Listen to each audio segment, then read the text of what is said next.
All right, well, let's get started. We are blessed today to have one of our own parishioners with us, Amy Keenan-Amago, who is going to be talking to us about art and humanity. She is the founder of the Arc Studio, which is part of the Arc of the Piedmont, founded in 2021. So she's going to talk to us about her work with the Arc Studio and what it's taught her about art and humanity. So, Amy, I thought we would start just by a general overview of what the Arc Studio is, why it was founded by you, and what you hope to achieve with it. Yeah. I just want to make sure, Lisa, mics are on.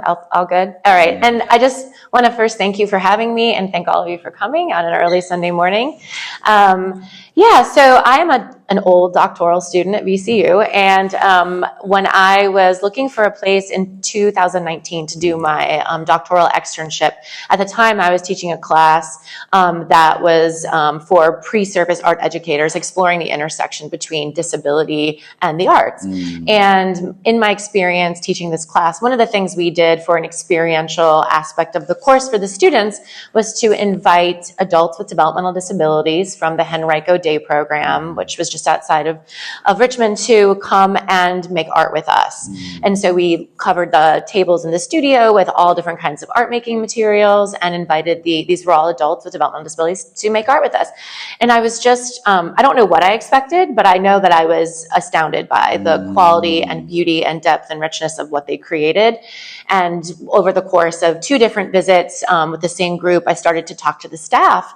And I was like, oh, his pastels are amazing and her watercolors are incredible. Do you see a lot of this art making back at the day program? Yeah. And the staff were like, we don't do this there. And I was like, so I was struck both by the fact that these were individuals that didn't have daily access to authentic art making opportunities, but also that they were probably largely without a lot of experience and practice in the arts, and yet they had so many beautiful things to say and share. Yeah. So when I was looking for a place to do my externship, I knew I wanted to do it in Charlottesville, kind of as I was new to the area. Learned about the Arc of the Piedmont, which is, for those of you who don't know, it's a nonprofit that supports and advocates for adults with developmental disabilities. It's been around for over 60 years. I went to them. The joke in the office is Amy walked in off the street and now 4 years later is the director of this big program. But that I basically just said, do you have an authentic art program? And they said no. And I said, do you want one for free? And they were like, okay. So then we had to, this was the fall of 2019. We had to wait until the pandemic was over and everyone was safe to return to the Arc. And then we started in June of 2021. And the founding was really driven by this belief that my own experience, and we'll get into this, I'm sure, later when you hit me with those hardball philosophical questions, but really that art making is a universal human impulse. The cultural anthropologist Ellen DeSaniake has studied this across cultures, times, across all of humanity. There are expressions of art making. It is a universal human impulse. And so to my mind, I was like, therefore, access to it should be a right. And these are individuals who don't have that same access to participation in the arts and creativity. And so that sort of has been the overarching, philosophy about our mission. But as soon as we started, I was so lucky. The Arc's always been so supportive, and here comes the art lady with some new wild idea, and they always say yes. But we started in a small room upstairs, and then in 2023 initiated a capital campaign to largely expand and build a new studio to open it up to the community. So now we don't just serve those artists who are part of the Arc. We also serve individuals who are in the community of all ages who have developmental disabilities. But throughout, right from the beginning, it was clear that the impact was huge. We were filled to capacity every day. And even just in week 1, I have an artist, one of our artists named Selena communicates. She's a nonverbal communicator, but she does some sign. And the very first time she was in there, she looked at me, pointed to her artwork and said, beautiful art, wow, to herself about what she'd created. I've had artists say, in here I do things I never thought I could do before. So that really, we see evidence every day of the impact and really the need for these kinds of just experiences and opportunities to communicate and express for the individuals we serve. Wow. So at this point, then, it sounds like anybody can come, anybody with developmental disabilities can come doesn't necessarily need an appointment, but can show up and participate in? I mean, no, not without an appointment. Okay, We still, we do. We have several community-oriented programs, and we do, because we have 30 or so individuals who come down from the Charlottesville Activity Center at the ARC, in order to make sure that we have a space that is sensory, just like moderated. Yeah. Sometimes it gets loud and we're playing Taylor Swift and it's wild, but we have to be mindful of the space in the room because we have individuals with mobility concerns, we have people with sensory issues, and so I do schedule. The people who are at the ARC come down organically throughout the day, so that isn't scheduled. But when we have community-oriented programs, those are more scheduled, just so that we know that we can devote the kind of time and attention to facilitating these art making experiences. So how often is the studio open during the week, and what's sort of the average participation? Yeah, we're open Monday through Friday, just sort of business hours, although the day program that the ARC serves is open from 8:30 to 3:30. But we also sometimes have evening and after school and weekend programs, and these are the ones more geared toward children with developmental disabilities or other adults. We also have partnerships with I was going to say with the Fralin, which we do, but our artists don't come from there. We go there. We have a partnership with VIA Centers for Neurodevelopment, used to be called the Virginia Institute for Autism. Yeah. We've tried to partner with other organizations that serve people with developmental disabilities who don't have art programs. And so we had this beautiful new studio space. We're like, let's make it available. Let's be an art center in Charlottesville, in Central Virginia, that increases art making opportunities for, people with developmental disabilities. So we partner with other organizations and invite those folks in. So, numbers are tricky. We've got sort of our regulars, maybe that's like 20 people who come from the day program sort of throughout the day, some of whom are there all day, go up for lunch, come back down. Sometimes the direct support professionals who work with the folks at the day program will be like, Alex, come on up. We're going to go to mini golf. And he actually just recently said, I'm not a golfer, I'm an artist. and I was like, that's my man. Right? And I was, and I think that just speaks to the identity that the individuals are building, the enthusiasm, the joy, and the real sense of belonging. Alex comes in, he gets his stuff. We have the studio set up, and I should be advancing my slides, but this is a picture of the studio. All of the materials are open access, so we are trying not to be gatekeepers in any way to the art making that happens. These aren't classes. We're not teaching classes where, okay, everybody, today we're making X, Y, or Z. I don't see myself as a teacher. I don't see them as the artists as students. It's really an open studio concept, which means the artists come in, they're the director of the art making. We get to know them really well so that we can individualize our support. Some artists need help with physical, gathering materials. They're not able to walk. They're in a wheelchair. Some artists are, they just got back from their job at Kindness Cafe, and they come and get their materials, and they're getting commissions. We have our artists are showing in the community. They're getting commissions. They're delivering artist talks. So we really try to offer art making experiences that run the gamut of what it means to engage in the arts. Everything from just like playing with materials, experimenting, trying new things, building, competencies, to delivering artist talks, getting commissions, developing bodies of work, and engaging in the community that way. So, but yeah, they come throughout the day, and then we'll have small groups come from VIA, and like I said, sometimes after school or evening events, but we're just trying to build the capacity. So you've created a program here where you have individuals of different ages and coming from different groups who have various developmental disabilities, but are given a space where they can express themselves creatively, engage in art. And you mentioned this earlier, that art is a sort of universal impulse. It's something that we all feel that we need to do in various ways. This raises a whole host of questions, I think. What is art to you? What constitutes art?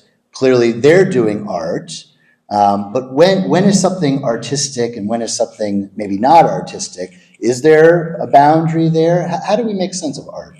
I think that it's really specific to each individual, right? Artwork. I think that one of the things that I want to mention that you said is that we all have this impulse to create. I think in many ways that impulse is almost socialized out of us as we age. Picasso has this great quote that like everyone is born an artist. The trick is how to remain an artist as we grow up. And I think that is very prevalent in the Western world where, we don't have time for that art I stuff. know we don't. Yeah, well, kind of, right? I mean, that's sort of the thing, or that it just isn't.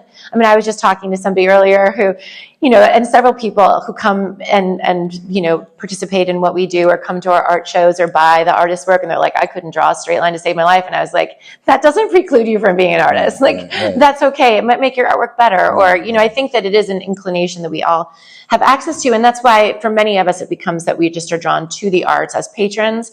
I think that what constitutes art is different for everybody, but I think that it is something about making special, and that's something that Ellen Dissanayake talks about too. It's like taking something from just, maybe it's not as thoughtfully done, or you're not engaging in a personal, expressive, imaginative way. It's moving it from that to something that is more expressive. I mean, even the way we dress every day, right? We put thought into it.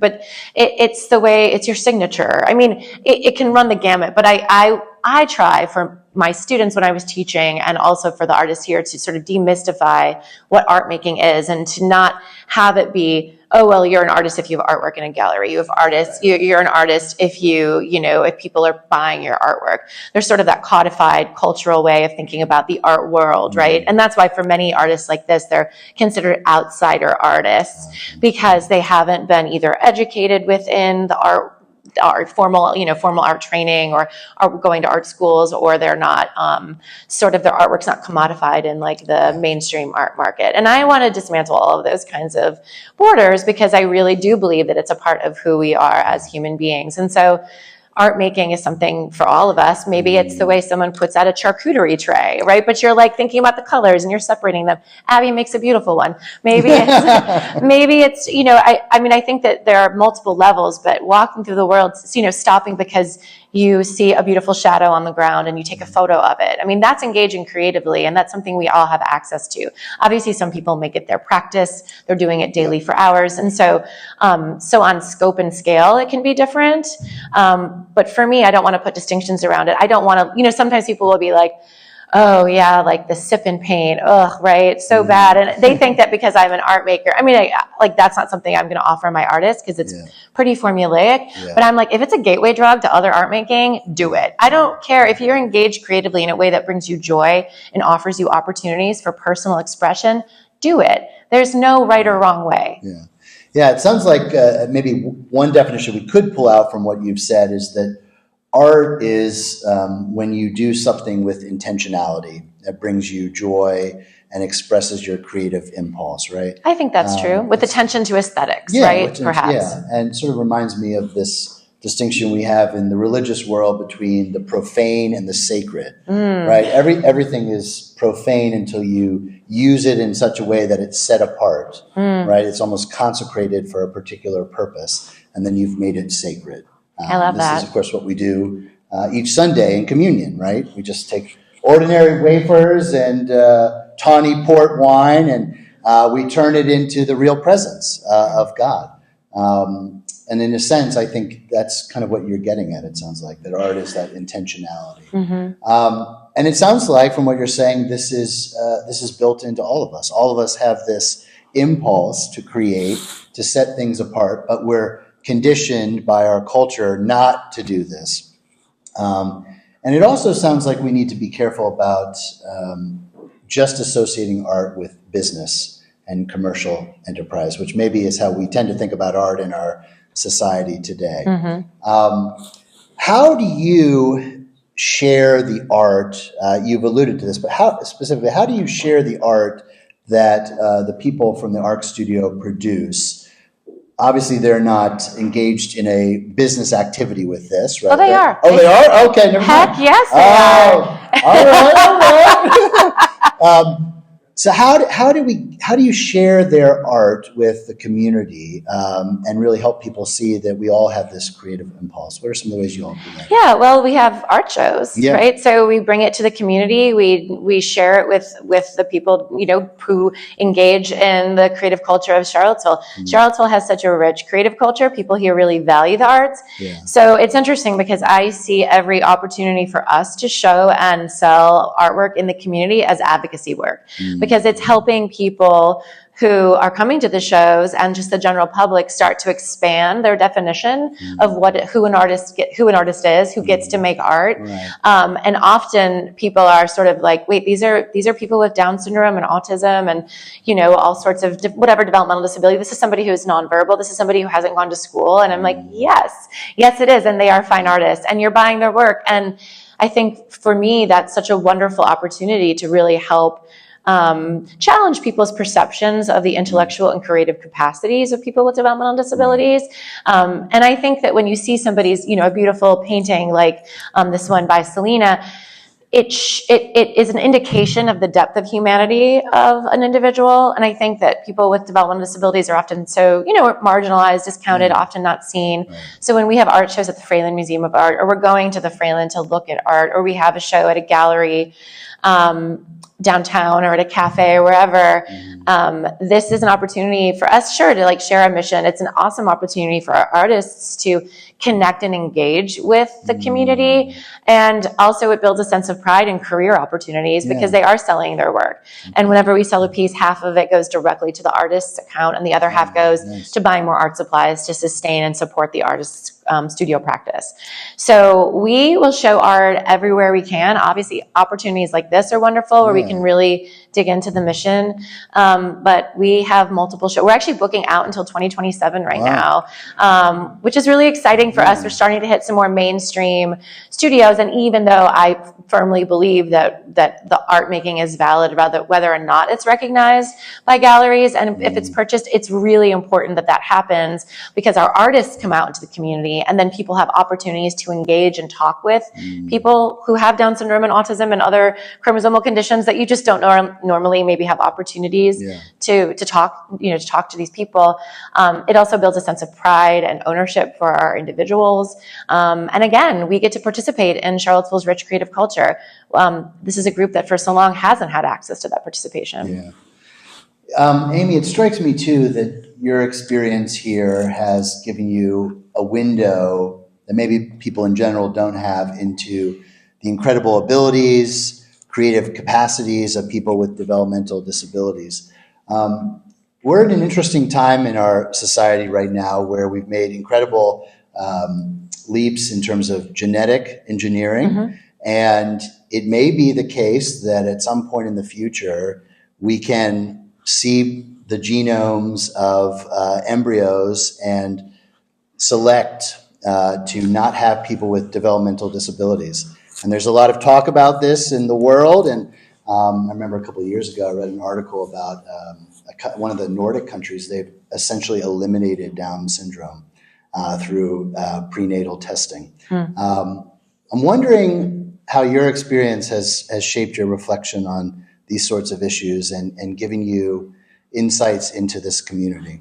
Yeah, that is such a complex idea, right? Because for the families of individuals with developmental disabilities, I've gotten to know some of these families and these folks so well. I'll just go through some of these, but there's Alex, who's a close friend now. We've been working together in the studio for over 4 years, and he has Down syndrome. And obviously, for families with kids with developmental disabilities, it's a little bit of a harder, time. There's a lot to navigate. There are health conditions, there are concerns and worries, and especially right now with threats to Medicaid, right? What will happen? Where will they go after? Once you hit 22, a lot of families call this the cliff, because this is the time when all school-based services end, and you're sort of left to fend for yourselves. And if you don't have a Medicaid waiver, the expense and the challenges are great. I'm never going to use a word like burden, because that's not what the families think, and that's not what I think about these individuals. But it's harder, right? Of course, it's just harder to navigate a world that isn't set up to support and value people with disabilities. So that's tough. So for each family, I mean, yeah, if I would, if I were pregnant right now, maybe I would feel like, well, maybe I'd be excited that I could assure myself that maybe my children wouldn't, be born with a disability. Yeah. At the same time, I think about the vast, the range of human experiences, the range of human differences, and differences are at the heart of creativity. Yeah. And something that we just had a visiting artist come, a dancer and choreographer with cerebral palsy come and speak to the artist. And he and I had a great conversation after his presentation about something that we both believe firmly, which is that our artists and artists with disabilities aren't creating in spite of their disabilities. They're creating with and through and because of it. It actually makes their experiences and their ability to create maybe in different ways more creative, more heightened, that it becomes a powerful driving force for creative expression, not something you have to work around. So to me, a world without people with Down syndrome, I think it would be a less beautiful world. The people that I've gotten to know and just the way that we interact. I mean, we talk about the studio as a joy machine because it really is just a beautiful place. And these are some of the most wonderful human beings I know in my entire life and have ever known. And I consider them close friends. So would I not want them to be who they are and not to have every facet of their bodily and spiritual and sort of, their humanness? I mean, no, I wouldn't want to take that away. Right. But I also understand for families that, that it's tough. Right. But I think you're offering a really important witness here. I mean, that for us to have the fullness of the human experience of what it means to be human, we need diversity, developmental diversity. And this is something we should be thinking about as a society when we address some of those questions. I think sometimes we simply say, oh, is it harder, or is it a medical abnormality? Let's try to get rid of it, right? And then you're raising a really important counterargument here just by your witness and activity that actually we're impoverished as a species when we don't have this diversity. Yeah. And that we're all, if I might use some religious language, we're all made in the image of God. And we all have inherent dignity and worth, and we can express our being made in the image of God by manifesting the Creator in a sense, right? That creative impulse that gave birth to all of us. Yeah. I think it's an important witness for us to see. So thank you for sharing that.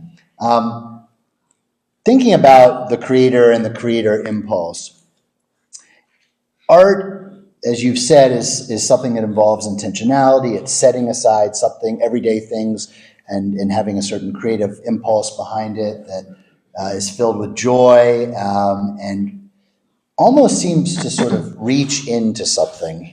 And in the Christian tradition, beauty is another way of speaking of God. It's part of the very essence of God. So whenever we do something beautiful, we're participating in God. Have you had an experience, or have you seen it with individuals at the studio, artists at the studio, a kind of encounter with God? Is there a sort of a spiritual dimension to this work, an encounter of the transcendent? Any particular stories or anecdotes that speak to you on that? So I'm doing data analysis for my dissertation right now. Excuse me, and I'm doing case studies on 3 of our artists, and it just so happens, and I feel like maybe you've read some of this work. Maybe Sam's been the mole. Yeah. No, not at all. This is just mind meld. I was like, this is like some pre-dissertation defense. No one will be as tough as you on my defense. So I have some questions about your dissertation. No. That's good. I need that. So I've had 2 artists recently. Actually, I can go to both of their pictures. Well, so here's one of their pictures. The gentleman here on the right holding that, that's a painting of Mary Joseph, and baby Jesus. And I've been interviewing him about his process, and he says that making artwork, so he's a really religious man, and he was talking about how much attention and care he's giving to this painting because it's helping him think about God and Jesus and the nativity in a way that just reading about it or watching a movie about it or hearing about it or even going to church about it doesn't give him access to.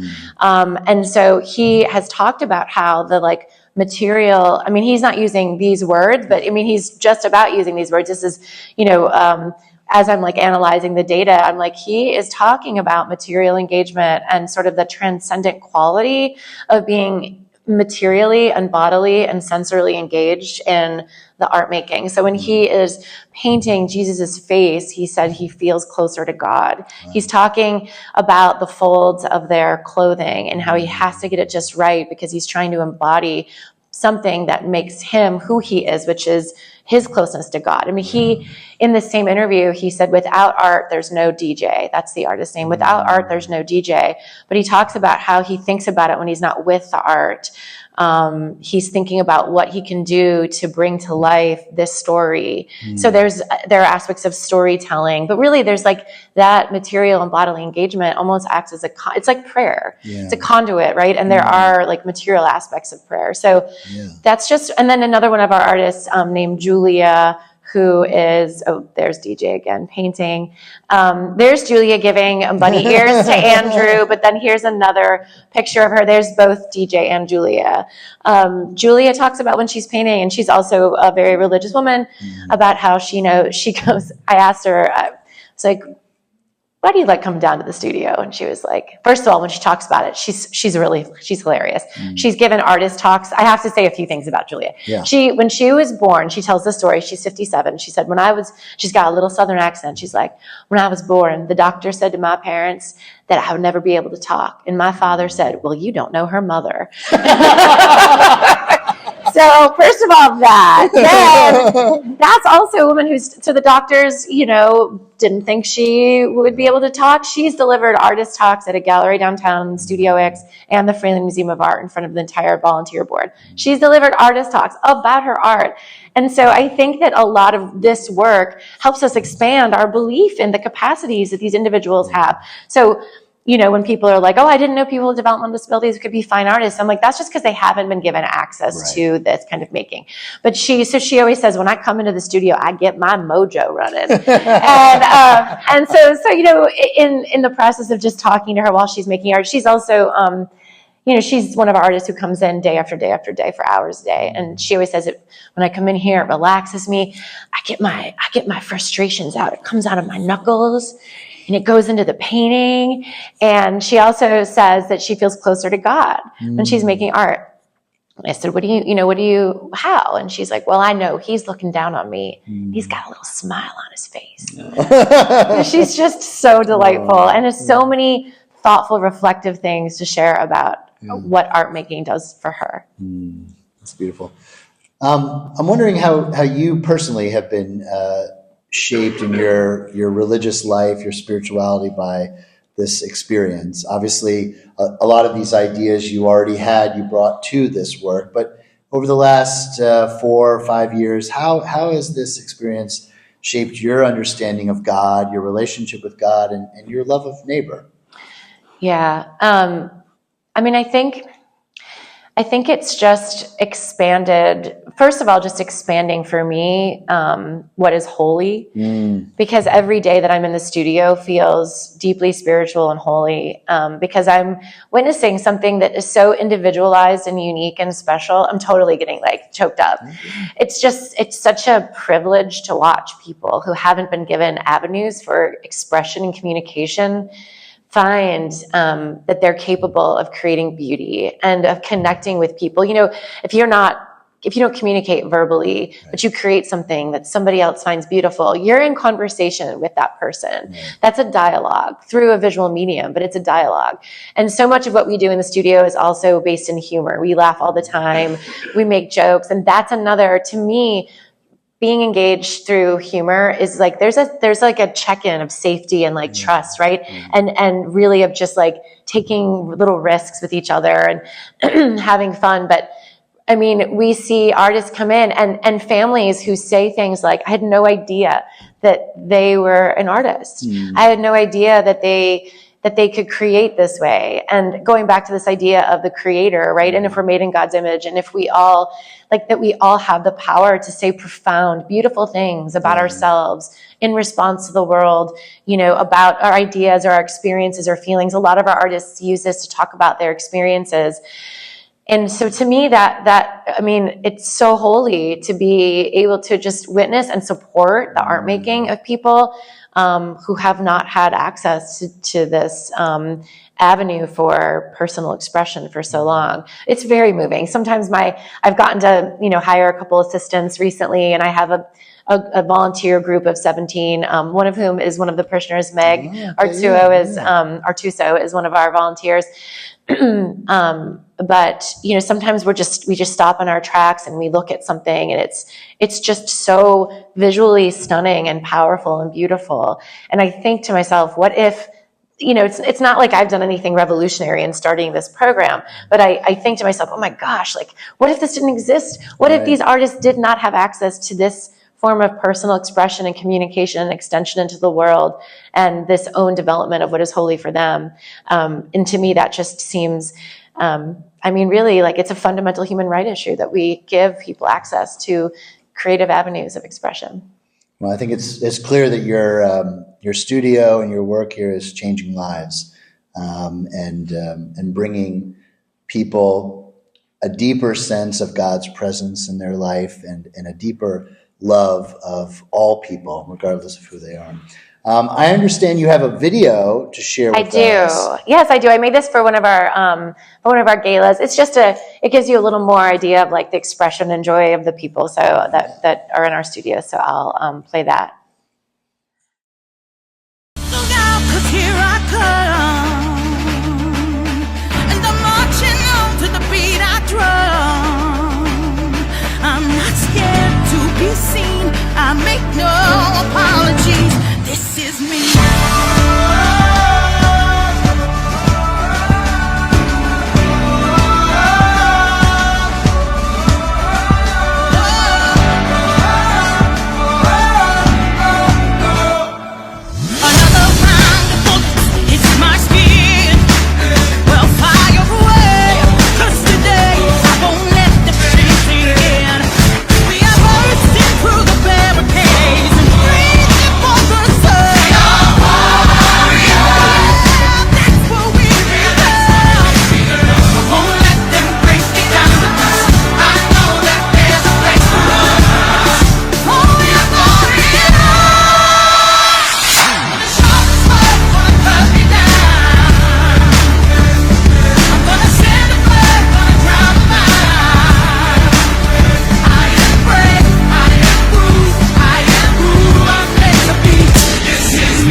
Yeah, let's give a round of applause for that. That's well, let's open it up to questions now. What questions do you have for Amy? Yes, Jeremy. We have visited Innisfree, and we are hoping to have a joint art show coming up in 2027 at McGuffey Art Center, where the Innisfree artists and the ARC artists and artists from Via all connect. I've been out to visit. I've seen their studio space, and we have a bunch of mutual friends in common. Yeah, it's a beautiful space. What are the questions we have for Amy? All right, Lance. I was recently in the dining area at UVA Hospital, and you all have a display there of artwork. How long will that be up? Yeah, so we just partnered with the UVA Health Arts Program. I'm sure anyone who's gone to any facilities, infusion centers, hospital rooms, they have an amazing collection of artwork by a woman named Anne Brown, who connects with local community artists, regional artists. That artwork, we'll actually have artwork up in the cafeteria for a full year. It will rotate through. December 1st, we'll be installing a new collection. And Anne has become a close friend now. We've worked together. I'm actually going to be serving on the arts board at UVA. And she was like, or just maybe forever. Just maybe like not just a year, maybe forever.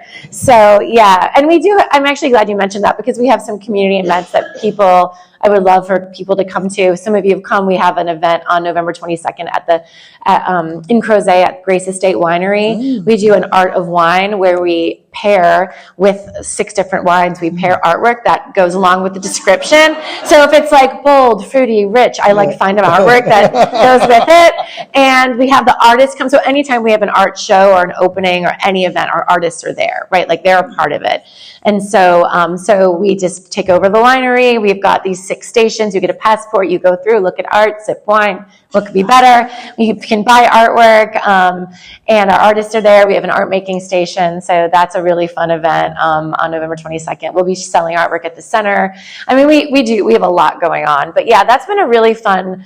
The partnership with UVA Health has been wonderful because so many of our individuals have comorbid medical conditions. They're going to see neurologists at UVA. They have heart conditions, and so they have higher levels of care than I do, certainly. And so they're participating. They're able to see their artwork when they're going for their doctor's visits, which is really nice. And that program is special because it's bringing art as a comforting, sort of beautiful presence as a distraction for people who might be receiving their chemotherapy treatment for the week, right? Or maybe they have a little anxiety about a doctor's visit and there's something beautiful to engage their senses. So, yeah. That's great. Yeah. What other questions do we have? Yeah, Richard.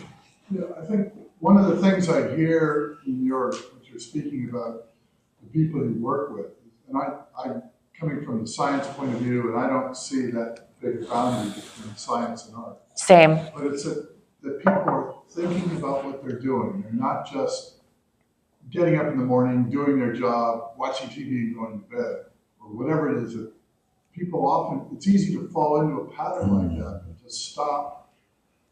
And you see these people sort of showing us that they're thinking about what they're doing and what the meaning of all of it is. They aren't telling themselves, why can't I do what other people can do? I can do what I can do, and the same is true for the people you're working with. Thank you for sharing all that. Thanks. I appreciate that. And I, as somebody who really loves science and thinks a lot about the connection between science and art, we talk about that in the studio because we are experimenting, we're exploring, we're engaging with materials, we're looking at combinations. I mean, there's so much of what artists do that overlaps with scientific behavior. And really, I think too, and you might feel this, but I don't know if you feel like everyone can be a scientist, but when you're little, you're exploring under rocks, you're seeing how things mix, you're playing with, worms, I don't know. I mean, you're doing things, but like we're born to experiment and explore and discover, right? And a lot of that is alienated out of us as we age. And certainly it's a matter of time. You've got kids, you've got a job, I don't have time for looking under rocks maybe, although I still do. But I think what you're saying too is that like when we're sort of just pausing and taking a moment to think about how we move through the world in more intentional ways, and we're thinking about our bodies and selves as connected to the world and exploring and connected to our inner worlds. I mean, a lot of what our artists, when they're talking about their art making process, they're practicing metacognition, right? They're talking about the way they think and the way they make, and they're talking about how their bodies react to certain colors, and they're talking about, and even just the way we think about like prostheses. We think about, I have to use a wheelchair or I have to use this, but it's like we all every day we're extending into the world through prosthetic. I mean, we all have a prosthetic, thing in our pockets right now, which is our phones. But I mean, so much, I think what you're saying is, which I love, is that being mindfully engaged in our place in the world and exploring it and discovering it intentionally is something that is at the heart of what scientists do. It's at the heart of what artists do. And it's really what I think that like we all should have greater access to just on a day-to-day basis. And it sounds like that everybody, even those with significant developmental disabilities, can be active. There are ways that they can express themselves. They don't just have to be passive in the world. kind of be moved through time and space, but that they can have an intentionality. Yeah, I'm really engage the world. I'm glad you're bringing that up because we have several, sort of guiding principles for our studio, and the sort of the largest one is agency. Yes. It's all about agency and about increasing and expanding agency for our artists. So if we have some artists who aren't communicating verbally, maybe are in a wheelchair, and so we offer as many choices as possible. So when we're bringing artwork to them, I'm not just like, here's the paper, here's your paints. We try to give them choices because they're exerting their agency in that way. So when I offer them paper, I'm offering several colors and sizes. I'm offering, multiple palettes so they can choose. We're giving them opportunities to practice using new materials so we see what sort of takes, what they like best, what they're really engaged with. Yeah. We give them places, so they can point, so that they're in charge, so that their choice making and agency is always at the forefront of what we do. And by offering those supports, we're increasing their autonomy.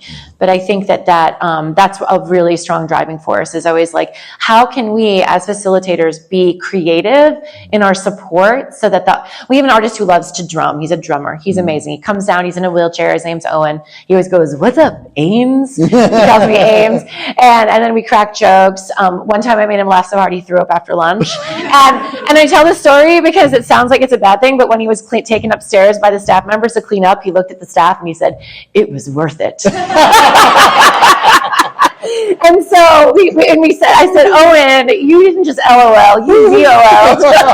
But anyway, the point is that we learned he loves to drum, and he's a drummer. And so we have a doctoral intern from UVA this year who's a musical composer. So my goal is to increase, not just my expertise is in visual arts. I want to increase access to the arts. So we're bringing in more people to help us support that. And ultimately, I hope that we can significantly expand our program to include dance and movement and theater and music. But he loves to drum, and we've learned this through his interaction with this intern. So we combined, we put on rock music, and then we put out paper and paints, and then big brushes that are like drumsticks. So he's dipping them in paint and then drumming and then making marks in this way. So we're figuring out ways to integrate his love of music with his visual art making practice. But it's just always figuring out new ways to do things. And to what you said, I don't think there's anything they can't do. I don't think there's anything that we can't help them do.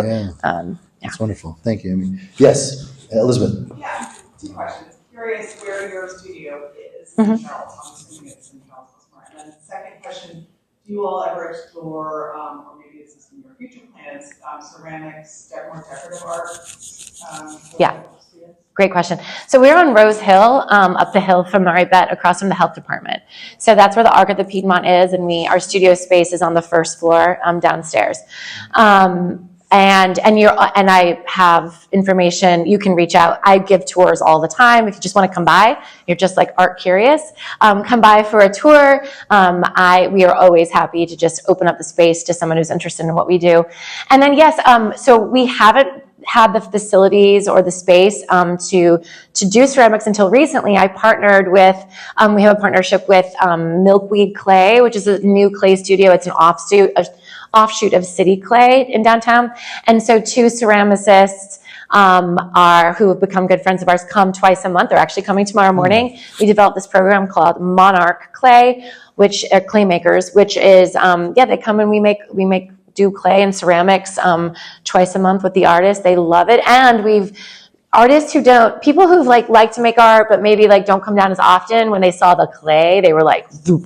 And so again, this is where increasing sort of the menu of opportunities to engage creatively is really important, because what I've seen for the individuals we serve when it comes to visual art, sort of igniting them or giving them new avenues, I'm sure there are many people that for whom it's dance or it's movement or it's music. So, but yeah, that's been great. And if you are also a ceramicist and want to come by on a Monday, you're welcome to do it. Yeah.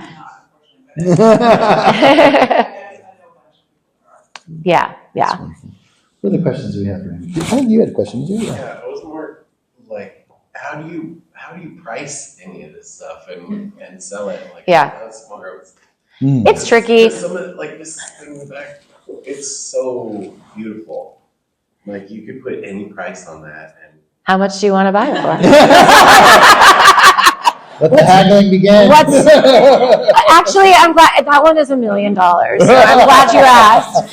It is tricky because our artists create such a volume of artwork. We have to manage the storage. Our space is bigger than it was, but it's still we need so much more space. So it is, I'm trying to move it. I'm trying to also increase opportunities for the artists to get it out into the world and share. But I'm also I don't want to undersell it either, right? Most people, When there's the fire sale, yeah. This is the one. So I generally, I think it's pretty moderately. Most of our artwork is, some of our highest priced pieces are in the mid 200s. Really, it's everything from $20 to, most of our artwork. I would say the average price is around $100, $120. But we have tons of artwork that's not in frames, that's matted. We sell cards. We try to just get it out into the world because it's an opportunity to connect with people. But it's tough. As an artist who had to price my own work, it's very, very tough. Yeah. I saw another question. Yeah, there's another quick, yes. Would you say more about the nonverbal people who come, because this must be a rare opportunity for them to be expressive? Yes, I would say, we have several artists who do not communicate verbally. And which doesn't mean that they don't communicate. They communicate very, very well. And some of my, one of my favorite jokesters, this guy, he doesn't communicate verbally, and we laugh so hard every day together because we're acting things out and pointing and being silly. But I do think that, our culture and most cultures prioritize spoken and written language, right? It's an area of our brain that's highly developed. We prioritize this as being the way that people communicate. But I always go back to this really wonderful quote by Martha Graham where she says, if I could tell you about it, I wouldn't have to dance. Mm-hmm. And what I think that speaks to is the idea that it isn't just, I'm taking something I could put into words and moving it into a different medium, but that, actually, I can't say it with words. It defies written or spoken language. And so I think two things, right? One, yes, this is an opportunity for artists to talk about themselves, to share their stories, to record memories, to share who they are and express themselves in an avenue that is rich and deep and wonderful, but that they maybe don't always get to express themselves in. And also that we have access to things that cannot be said verbally. And so it's sort of twofold. Yeah, it's a great question. Any other questions for Amy? Yes, Karen. Do joint sessions with the families? Yes. Not with our adults, that's a great idea. Now I'm going to do that. Thanks. So we do try to offer opportunities for both able-bodied and disabled people to create together, right? So one of my goals for the next year, if my grants come through, because all of these new programs take time and money and staffing, and of course, all of that, of course, is to have a teen arts council where there are teens with and without developmental disabilities, and they're just making art together, eating pizza, making music, whatever. But we have Saturday artist studios, which is we do it as often as we can, but where on a Saturday morning from 10 to 12, families come in with their children who have a developmental disability and siblings, and they can bring a friend if they want, and they all just make art together. And so we do, I do think it's it gives parents who are desperately also in need of respite care sometimes, but also just opportunities to see their children thrive in a setting that is open-ended. A lot of times families will come in and they're like, I'm so sorry, my child with autism has to touch everything and open all the doors. I'm like, yeah, no, we're used to that. Go for it. That is normal here. The range of humanity and normal is infinite in the studio. And so, yeah, we're like, yep, that's great. I think for parents, a place can be, I think there's this perception of accessibility as there's a ramp, there's a curb cut out, whatever. But when you have families who are like, yeah, I know that I can get parking to go to the museum, but my child has to rock and has to verbally make utterances and has to flap his hands and move around the room a lot of times. And I get side eyes from parents who are just like, control your kid. I mean, there's just judgment. We've all done it, right? Where it's like, oh my goodness, who's this? And so I think that when you can come to a space that's really accessible, when we're like, yeah, no, that's just how humans act sometimes, right? And that's welcome here. And that's just part of what it means to be an artist in the space, that's the real accessibility that we strive to build. And that does not exist everywhere. But yeah, having families there is great. Did you have a follow-up? No. Yeah. Yeah, I could see it. Focus time for people with dementia. So that is really great. And actually, so a really high percentage of people with developmental disabilities develop dementia, especially people with, Down syndrome who maybe didn't live into their middle age as much because of heart conditions. Well, now medical advances have allowed people with developmental disabilities to live longer, but there are very, very high rates of dementia among people with developmental disabilities. So several of our artists do have dementia, and they're in their 40s or 50s. And so we have talked about this with one of our artists who has dementia about how it will function for her. She comes down because the pacing of the day program, there are a lot of transitions. And even though it's every effort is made to create a therapeutic environment, there's just 30 people in one big room like this. And it's, it can be hard. And so for this artist, she comes down because she can paint and relax and do things. And even as we've noticed her field of vision narrowing with her dementia, progression, we now give her palettes of paint right in the middle of her canvas so she can see all the colors. She'll sometimes paint on her palettes instead of painting on the canvas. So now we're taking the palettes and turning them into art, so that we're finding ways to work with her developing dementia. And again, I've said to my staff, we're not seeing it as a limitation. We are going to see it as an asset to her creativity. How can we turn it into something that propels her creatively and serves as sort of a grounding, soothing sort of, a place for her to feel safe and feel comfortable. I was thinking more in terms of outside of those who have developmental disabilities. Yes. Somebody who comes later or earlier in life, whatever. Yes. That doesn't necessarily fit into our Yes, we have not developed those programs to go into memory care facilities or develop program. We could do something on the weekends or push out. I do know that those places exist. I know that those kinds of programs exist. Just me working in this field, I have a friend who does some work in memory care facilities where they're doing sort of process-oriented artwork.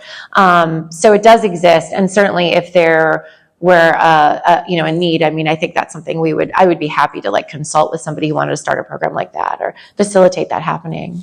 Wonderful. Well, thank you so much, Amy, for this. This has been a wonderful conversation. Thank you. Thanks for having Give her a round of applause. applause. Go in peace to love and serve the Lord. Thanks be to God.